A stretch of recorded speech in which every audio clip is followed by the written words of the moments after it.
pessoal? Beleza? Bom, essa semana eu vou trabalhar dois tópicos com vocês, tá? Um que é o diagrama de fases, em que eu vou falar da relação da pressão, a temperatura e a fase e a temperatura de mudança de fase da substância, e vou falar sobre transmissão de calor, tá bom? Vamos começar então com a parte do diagrama de fases. Diagrama vem de representação, ok? Então, o que a gente vai fazer, o que eu vou explicar para vocês hoje? Eu vou explicar para vocês como que a pressão, a temperatura se relacionam e determinam em que fase que a substância vai estar. Porque eu não sei se vocês lembram, eu falei na matéria passada que nós íamos manter a pressão constante e mexemos apenas na temperatura, né? Hoje eu vou falar para vocês que você pode mexer tanto na pressão quanto na temperatura para determinar em que fase que a substância vai estar, tá bom? A representação que nós fazemos é através do plano cartesiano. A gente usa o plano cartesiano e fazemos lá a relação da pressão e a temperatura, porque são dois pontos, né, que vão determinar em que fase que a substância vai estar. E aí os caras começaram a fazer, né, os estudos para verificar a relação da pressão e da temperatura. E o que aconteceu é que em todas as substâncias, eles, na hora que foram fazer a relação, né, da pressão com a temperatura, eles chegaram em três áreas desse gráfico. Uma área onde você tinha vários pontos, né, que relacionavam pressão com temperatura em que a substância estava na fase sólida. Então, essa parte que eu estou pegando aqui é a parte onde qualquer ponto que eu pegar aqui, ó, o que eles observaram que qualquer ponto escolhido aqui, e lembrando que na matemática cada ponto corresponde ao par ordenado, né? Então, se eu pegar esse ponto aqui, tem um ponto para pressão, um ponto para temperatura. Então, eles observaram que nessa região aqui, onde eu escrevi sólido, você tinha todos eles um conjunto de pressão e temperatura em que a substância estava na fase sólida. Depois, observaram que nessa região aqui, o conjunto de pressão e temperatura, a substância estava sempre na fase líquida. E aqui, nessa região, o conjunto de pressão e temperatura, a substância estava na fase de vapor. E também verificaram que, bom, se aqui a substância está na fase sólida e aqui a substância está na fase líquida, significa que para passar daqui para cá ela vai ter que sofrer o quê? Fusão. E aí, eles inclusive se concentraram muito nisso, né? Eles aí fizeram uma linha representando todo o conjunto de pressão e temperatura no qual a substância sofreria mudança de fase. Então, essa linha vermelha aqui, ela está representando os conjuntos de pontos, pressão e temperatura em que a substância vai sofrer fusão. A mesma coisa, né? A substância está na fase líquida, se eu for levar ela para a fase de vapor, o que a substância vai fazer? Vai sofrer mudança de fase e vaporização. E eles pegaram todos os pontos, colocaram um do lado do outro e fez essa curva aqui, né? Então, essa linha vermelha representa o conjunto de pressão e temperatura em que a substância vai sofrer vaporização. Então, aqui vai sofrer, aqui, aqui, aqui. E daqui para cá, o que você tem de sólido para vapor? A sublimação. Fizeram a mesma coisa, pegaram os pontos, né, em que a substância estaria ali sofrendo essa mudança de fase. E aí chegaram em dois tipos de gráfico. Chegaram nesse diagrama aqui e chegaram nesse diagrama aqui. Se vocês observarem, a única diferença que está é aqui, na curva que nós chamamos de curva de fusão, tá vendo? Nesse aqui a curva de fusão ela está mais para a nossa direita e aqui ela está mais para a esquerda. Porque o que foi observado é que primeiro nós temos dois tipos de substâncias na natureza. Uma em que a substância, quando ela sofre a fusão, ela expande, ela fica maior, e substâncias que, ao sofrer a fusão, elas sofrem uma contração, né? Por exemplo, a água. O que a água faz? Se você pegar uma garrafa de vidro, encher ela de água até a tampa, fechar, colocar no congelador à noite, e você for lá de manhã abrir o congelador, você vai ver? Uma garrafa quebrada. Porque a água, quando ela se solidifica, ela incha, ela expande, ela aumenta o seu volume, né? E aí, se eu pensar o contrário, se eu pegar o gelo, então, e fundir o gelo, ou seja, passar ele para a fase líquida, o que ele vai fazer? Se no congelamento ela expande, no derretimento, o que ela vai fazer? O contrário, ela vai contrair. Então, a água e mais 3 substâncias, elas têm esse comportamento diferente do resto das substâncias da natureza. Ela sofre uma contração quando ela sofre a fusão. Por quê? Quando ela está na fase sólida, lembra, né, que eu fiz semana passada? Aqui representa um átomo, aqui representa outro átomo ou molécula, e meus dedos representam a ligação. Olha o que acontece com a água. Na fase sólida, a água está com essa ligação aqui, com essa distância entre as moléculas.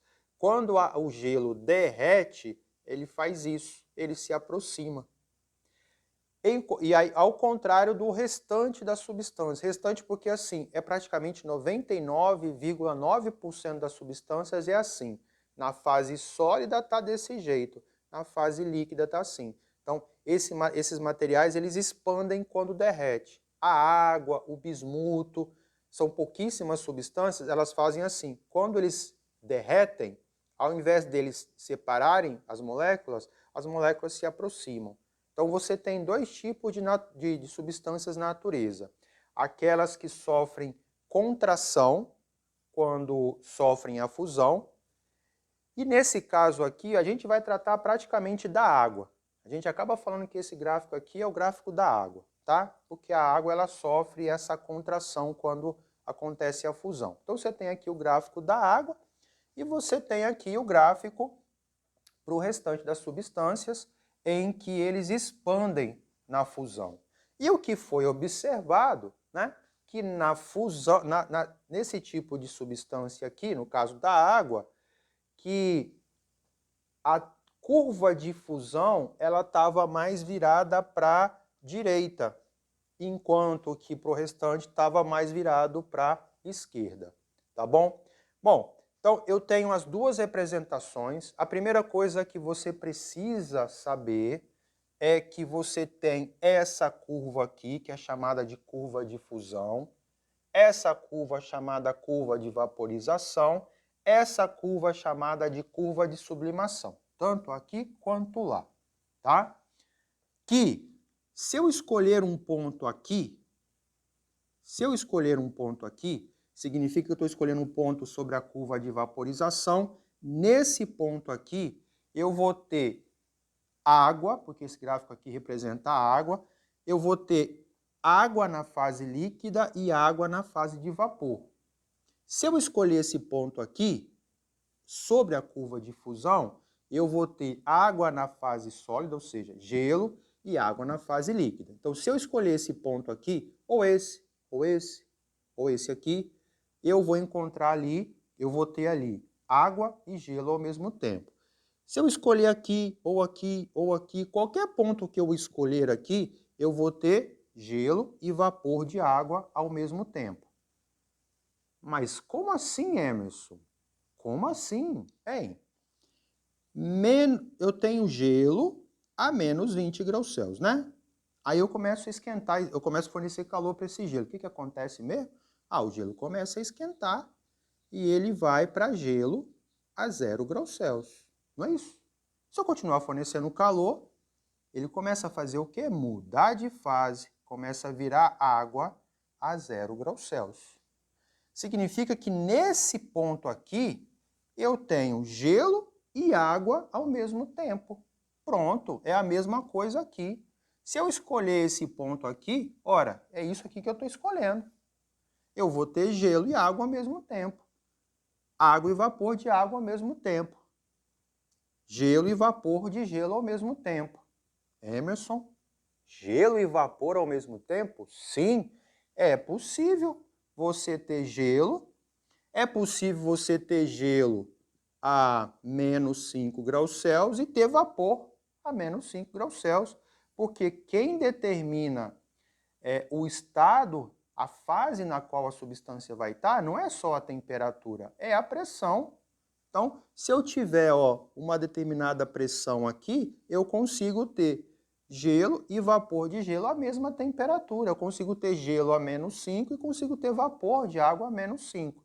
Então, nós temos agora que entender que quando se fala em vapor de água, há 1 atm muito quente. Mas se eu falo vapor de água a qualquer pressão, eu posso ter vapor de água fria. Eu posso ter vapor de água a menos 5 graus Celsius, porque é possível isso aqui acontecer, ok? Tem um planeta que isso acontece, o pessoal conseguiu visualizar, por exemplo, quando o planeta estava, um lado do planeta estava virado, estava de costas para o Sol, estava à noite, eles conseguiam ver gelo. E aí quando o Sol, o planeta virava, né, e ficava dia naquele lugar ali, o gelo desaparecia. E eles nunca viram água, eles só viram água líquida, né? Porque o gelo e o vapor são água. Mas assim, eles nunca viram água na fase líquida, eles só conseguem ver ou a água na fase sólida ou de repente ele desaparece. Bom, o que eles entenderam assim, por que ele desapareceu? Porque ele virou vapor. Porque lá nesse lugar a pressão é baixíssima, quase zero, então ele conseguia sofrer a sublimação, tá bom?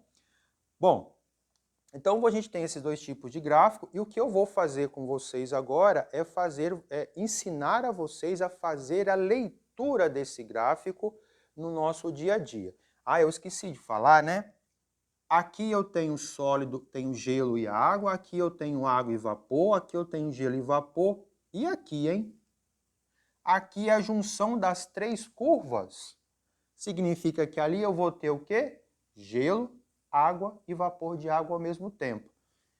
Se eu colocar dentro de um copo de vidro, lacrar aqui de modo que não possa nem entrar nem sair nada, existe uma pressão e uma temperatura em que eu vou ver aqui dentro água, gelo e vapor de água ao mesmo tempo, tudo à mesma temperatura. Esse ponto aqui ele é chamado de ponto triplo ou ponto tríplice, porque ali coexistem ao mesmo tempo, né? Coexistir significa estar ao mesmo tempo. Água na fase sólida, água na fase líquida e água na fase de vapor, tá? Agora eu vou lá para a gente poder fazer a interpretação. E aí, gente, eu vou utilizar esse gráfico que representa a água, porque a água está no nosso dia a dia, né? Mas tudo que eu falar sobre isso aqui vai valer para esse, tá?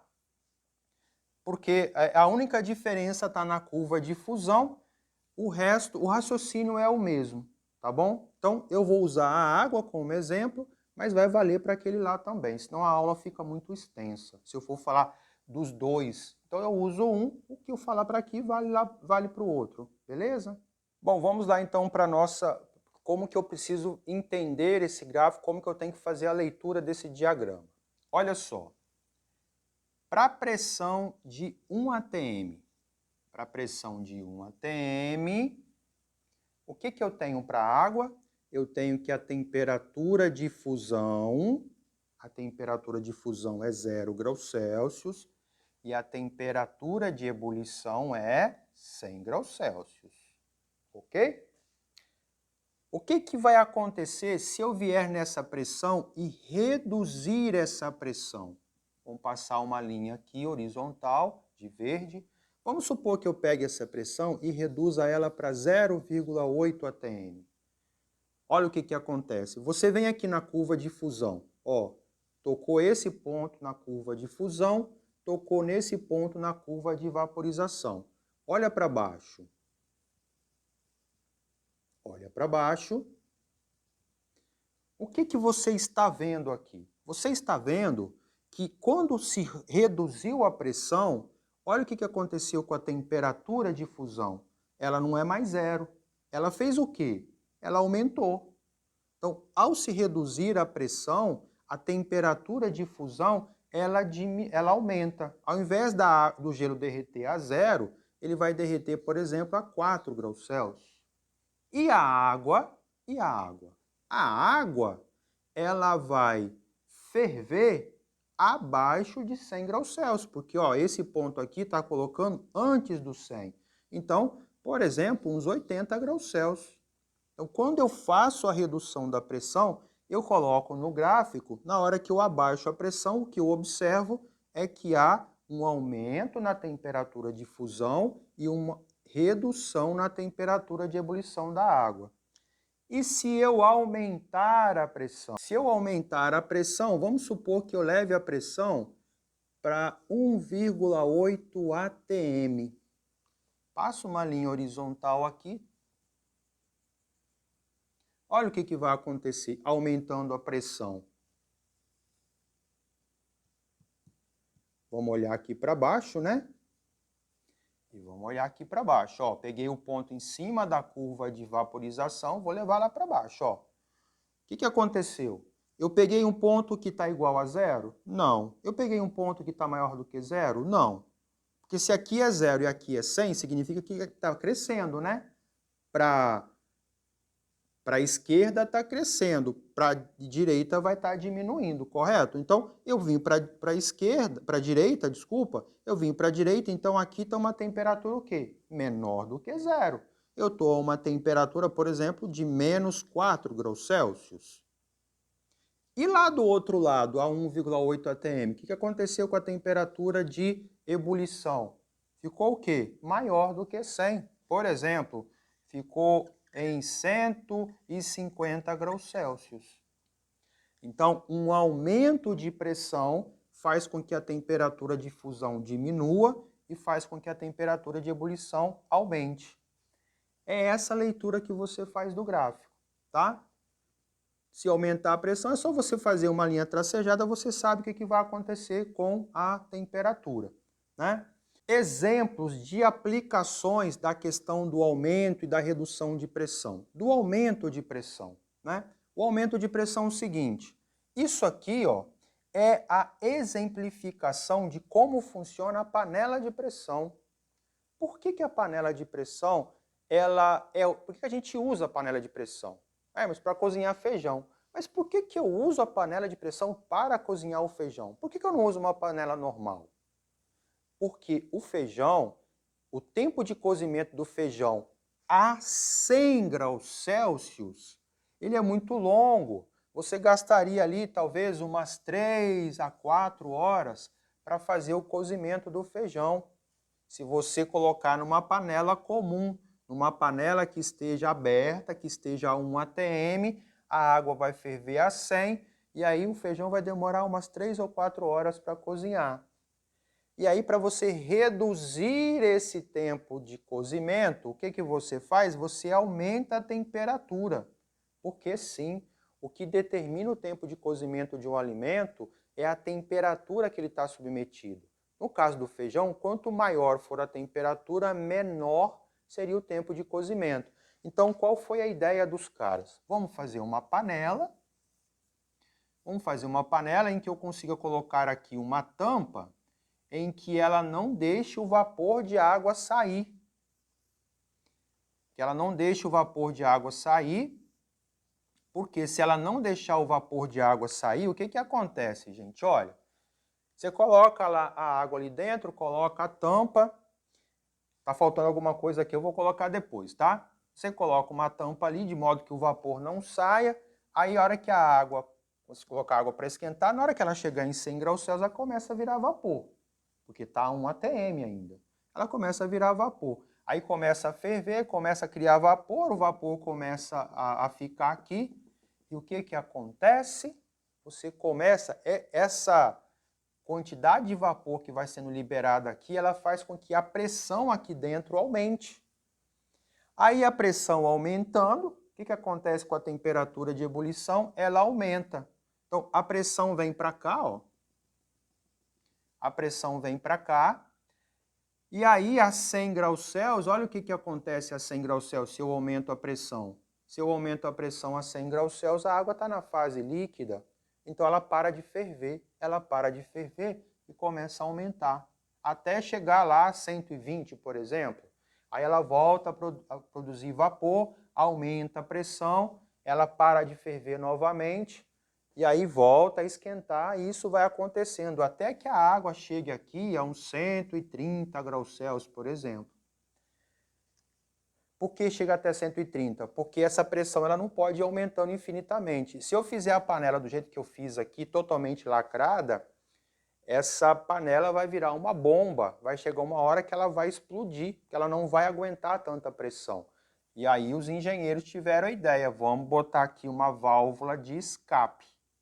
Vamos botar aqui uma abertura, só que essa abertura não pode ficar ali de qualquer jeito, porque eu quero que a água fique a 130, ela precisa suportar uma pressão.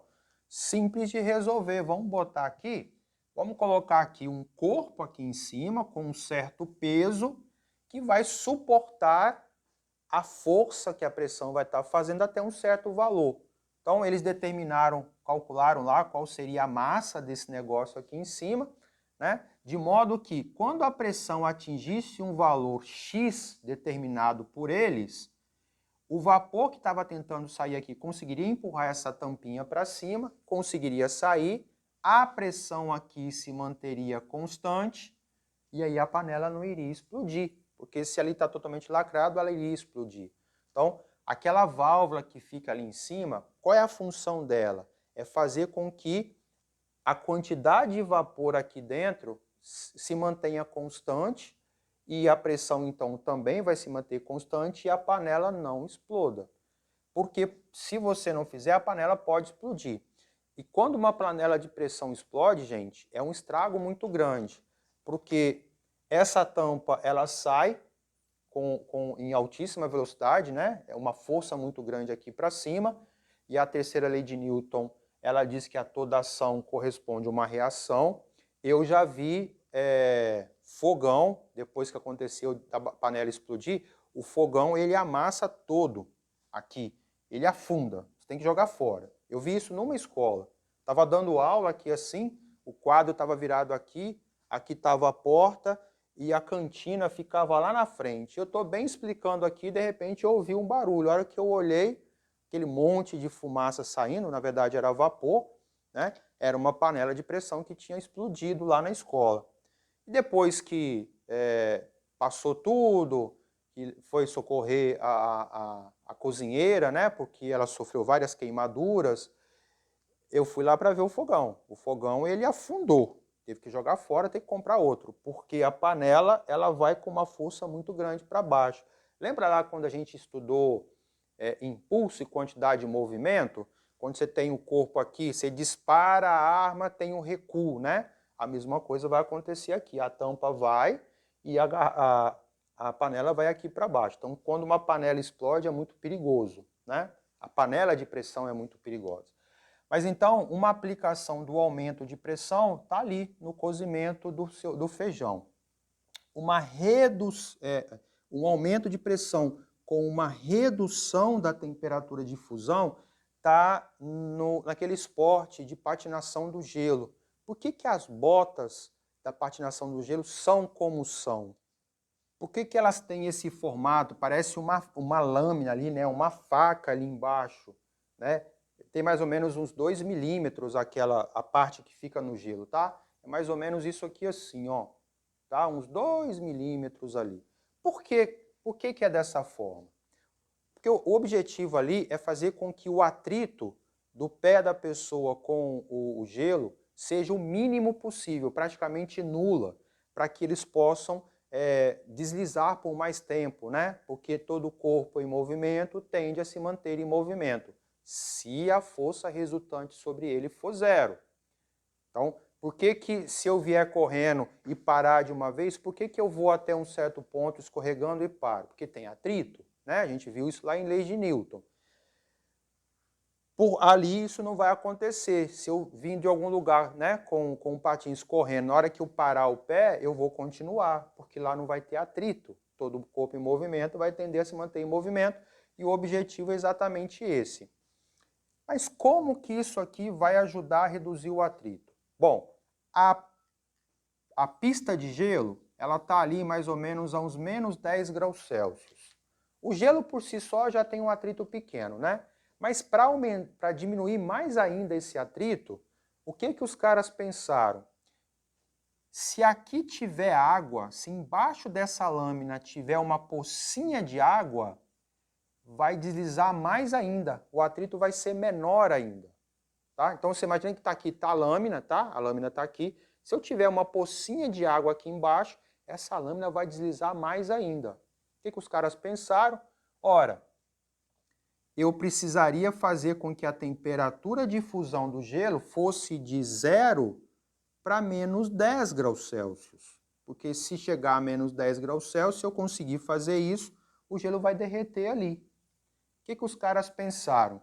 Bom, pressão é força sobre área. Lembra lá? Pressão é força sobre área. Qual é a relação da pressão com a área? Se eu diminuo a área, eu aumento a pressão. Muito bem. Quem vai estar fazendo a força aqui? Quem vai estar fazendo a força aqui é a força peso, é o peso da pessoa. Então, o peso da pessoa faz força.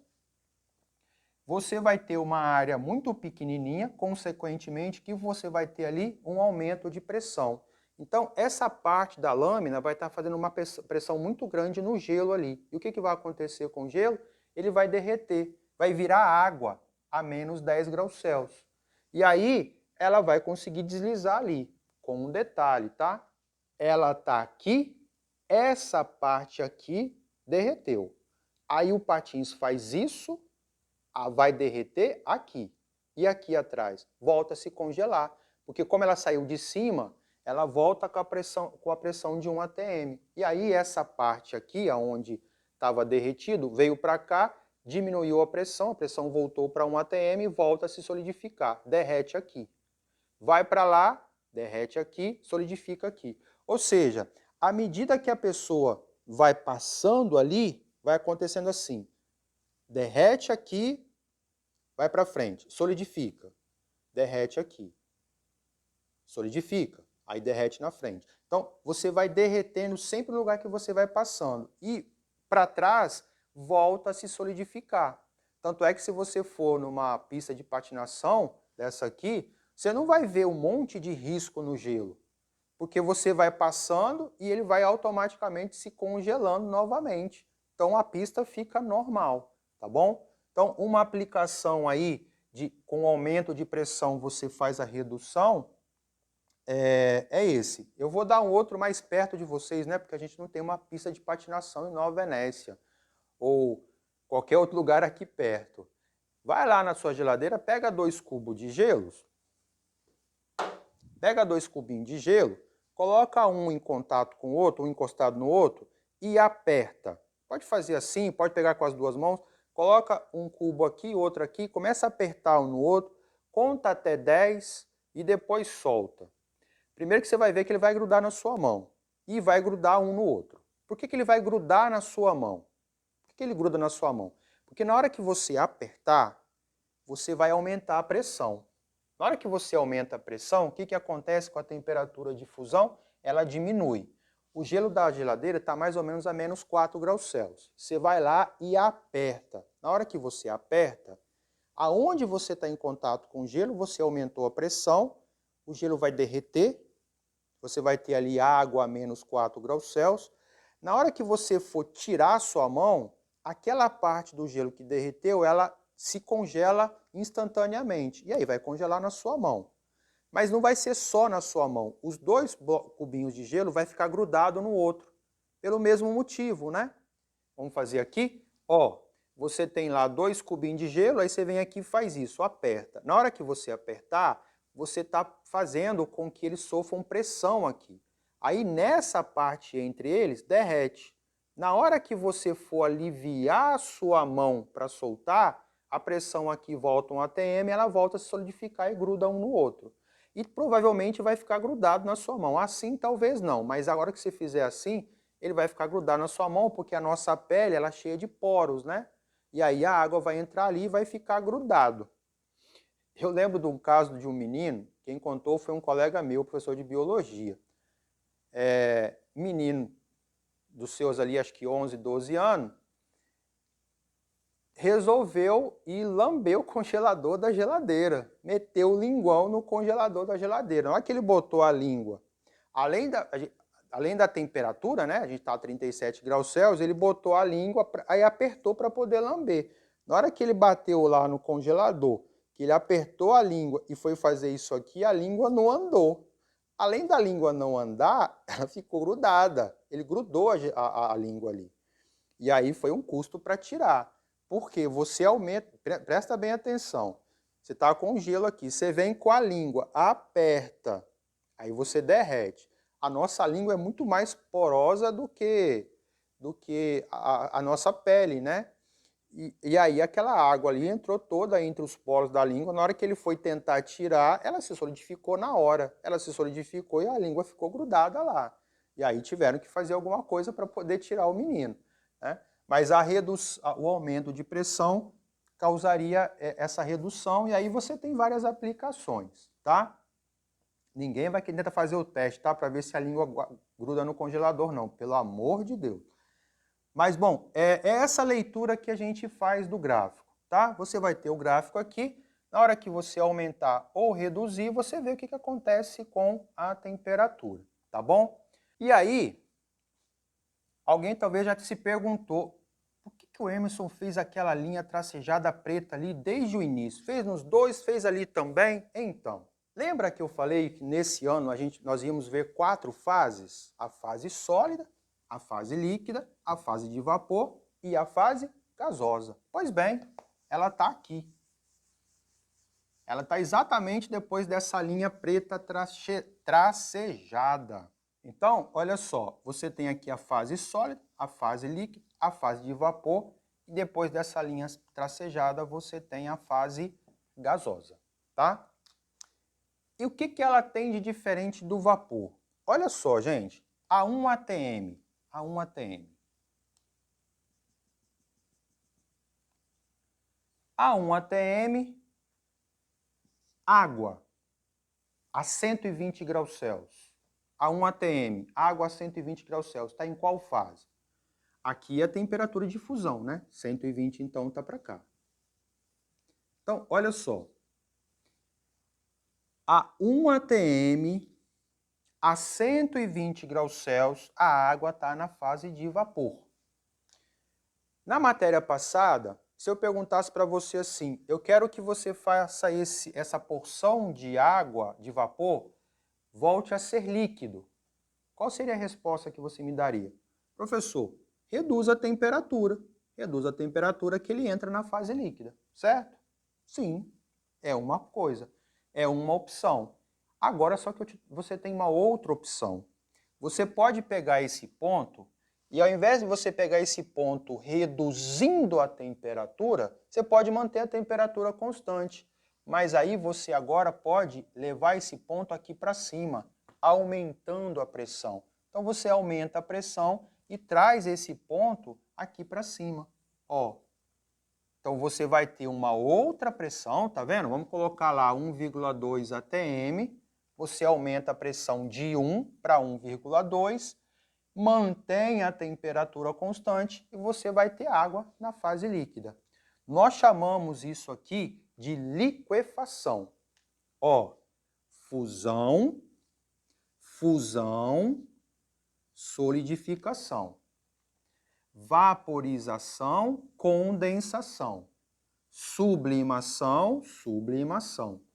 E quando você faz a substância ir da fase de vapor para a fase líquida, mantendo a temperatura constante e só mexendo na pressão, ou seja, aumentando a pressão, nós dizemos que sofreu o processo de liquefação. Então eu tenho fusão, solidificação, vaporização, condensação, sublimação, sublimação, E você tem ainda uma outra transformação, que é você mantém a temperatura constante e aumenta a pressão. Aí sofre liquefação. Então, liquefação é o processo de mudança de fase por aumento de pressão, tá bom? Muito bem. Eu falei com vocês que os caras fazendo a pesquisa lá chegaram à conclusão que essa região aqui, e apenas ela, tá? A substância se encontrava na fase líquida. Então, olha só, está a 120, eu aumento a pressão, eu consigo trazer para a fase líquida. Mas aí a 1 atm, você pega essa água e eleva a temperatura até 400 graus Celsius. E aí você vai lá e fala assim, ó, professor, eu vou liquefazer essa água, vou aumentar a pressão aqui. Aí você aumenta a pressão. O que acontece? Nada. Porque a fase líquida, ela vai só até aqui. Então, se você traz para cá, por mais que você aumente a pressão, a água não vai conseguir se liquefazer. Então, o que a física fez? Vamos dividir esse trem. Quando a substância puder ser liquefeito por aumento de pressão, ele estará na fase de vapor. Quando ele não puder ser liquefeito por aumento de pressão, ele estará na fase gasosa. Então, fase gasosa é aquela em que a substância não pode ser liquefeita por aumento de pressão. Eu só consigo fazer a liquefação, ou melhor, fazer ela voltar a ser líquido se eu reduzir a temperatura. Se eu reduzir a temperatura, eu consigo fazer com que ela volte a ser líquido, tá? E aí é importante entender o seguinte, lá na química você tem os gases. O gás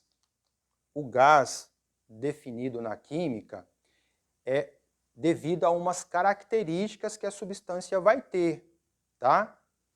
A fase gasosa para física, a fase gasosa é uma fase. O gás é outra definição. Então, o gás que a química se refere, gás metano, gás butano, e fase gasosa que nós utilizamos são coisas diferentes, tá? Eu estou falando isso porque isso já foi até questões de vestibulares, né?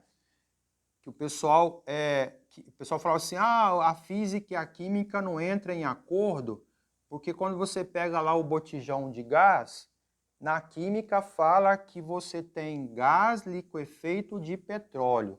Se você vai lá no posto de abastecimento de carro a gás, aqui não tem, né? Mas em grandes centros, Vitória, em capitais, cidades maiores, você tem os carros que o pessoal não tira, né? Mantém o tanque de combustível e coloca um botijão para poder fazer o motor funcionar com gás. E aí você para no posto, ao invés de você colocar gasolina, você coloca o gás, que o pessoal chama de GLP, que é a sigla de gás liquefeito de petróleo. E aí, eu me lembro que havia uma discussão muito grande, né, entre professores, dizendo assim, um falava, o pessoal da química, é gás, o pessoal da física, não é, porque já repararam que se você pegar uma botija de gás e você sacudir, parece que tem líquido lá dentro? Exatamente. O que acontece é que o gás de cozinha, quando você coloca ele aqui dentro, você cria uma grande pressão ali dentro. Você cria uma grande pressão e ele acaba se liquefazendo. Então você tem o gás de cozinha aqui e que ele está liquefeito. E aí o pessoal, eu me lembro que o pessoal ficava assim, então não pode ser gás liquefeito de petróleo, é vapor liquefeito de petróleo, então tem que ser VLP, porque se está liquefeito não é gás. Mas a questão toda é que tanto a química quanto a física não estão errados. Porque o que a química define como gás é por conta de características, estruturas moleculares. O que a física determina como fase gasosa e fase de vapor tem a ver com a questão da pressão. Então, Gás liquefeito de petróleo. Tá certo, não está errado, porque a substância que está lá, ela é um gás, mas ela é um gás que está na fase de vapor. Então, quando você pressuriza ali, ele vai se liquefazer, então você tem realmente o gás que foi liquefeito por aumento de pressão. Porque ele não está o gás ali não está na fase gasosa. O gás está na fase de vapor. É meio estranho de entender, mas com o tempo a gente acaba amadurecendo a ideia. Gás e fase gasosa são coisas diferentes. Tá? Bom, sobre o diagrama de fase, é essa informação. Ah, estou esquecendo de um detalhe aqui. Esse ponto aqui, ó, esse ponto em que a substância ela deixa de ser vapor e passa a ser gás, ela tem nome, tá? Ela é chamada de ponto crítico. O que é um ponto crítico? Ponto em que a substância deixa de ser vapor e passa a ser gás. Passa para a fase gasosa. Passa a ser gás, não. Ela passa para a fase gasosa. Tá bom? Nós chamamos de ponto crítico. É um ponto de pressão e temperatura em que a substância deixará de ter o comportamento de vapor e passará a ter um comportamento da fase gasosa, que é aquela em que a substância não pode ser liquefeita por aumento de pressão. Beleza?